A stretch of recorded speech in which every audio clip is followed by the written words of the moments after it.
qu'est-ce qu'il y a de particulier, quels sont les défis particuliers pour les régions de cette nouvelle organisation des chaînes logistiques et est-ce qu'il y a moyen de faire mieux. Je vais être assez bref sur les solutions. Je pense qu'il y a un certain nombre de constats qu'on va commencer par faire.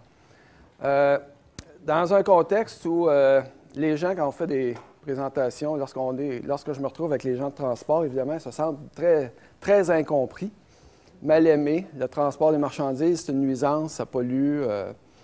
Tout le monde s'entend pour dire que c'est essentiel, l'activité économique d'une région, mais au mieux, disons, c'est un mal nécessaire. Alors, c'est sûr qu'au départ, ça dérange, hein, les camions.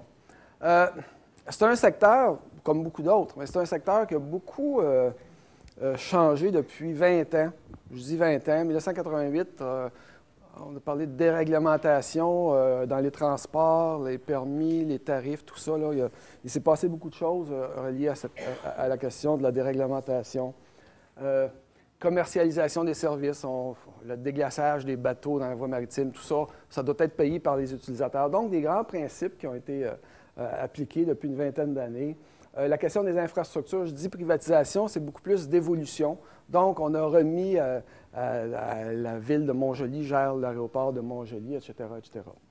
Et la question des subventions aussi. Le transport des marchandises jusqu'au début des années 90 était souvent subventionné à 30 % tout ce qui était à l'est d'une ligne là, qui passait à Lévis.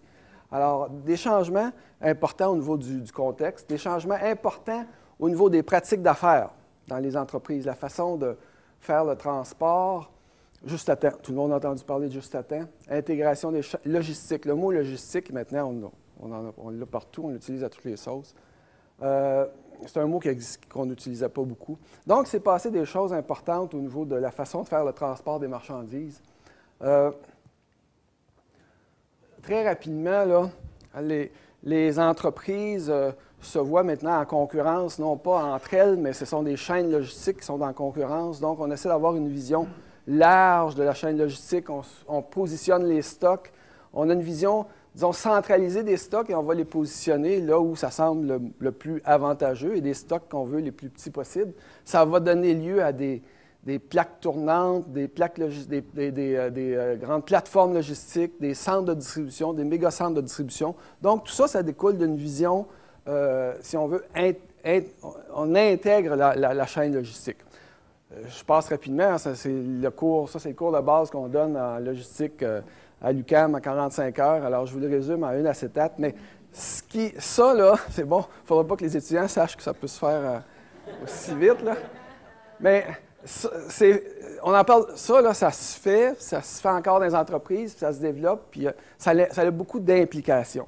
Le genre d'implication, puis je suis obligé de passer un peu vite, le genre d'implication pour les entreprises dans les régions, évidemment, ça veut dire que les entreprises sont interreliées.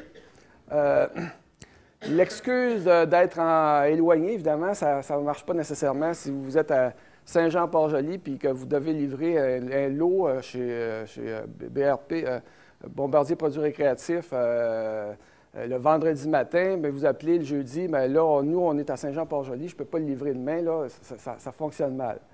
Parce qu'on n'a pas de stock, hein? L'idée de base, là, on a peu de stock.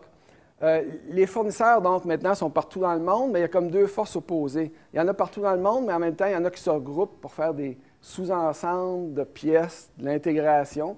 Alors, tout ça, donc, il y a des forces qui font que les entreprises peuvent être n'importe où dans le monde, puis il y a des forces qui font que les entreprises se regroupent. Ce qui ressort, évidemment, c'est que les entreprises ont besoin d'un système de transport qui les relie au reste du monde. Si on résume, là, ça a toujours été vrai. Disons que c'est plus vrai, puis ça se fait différemment.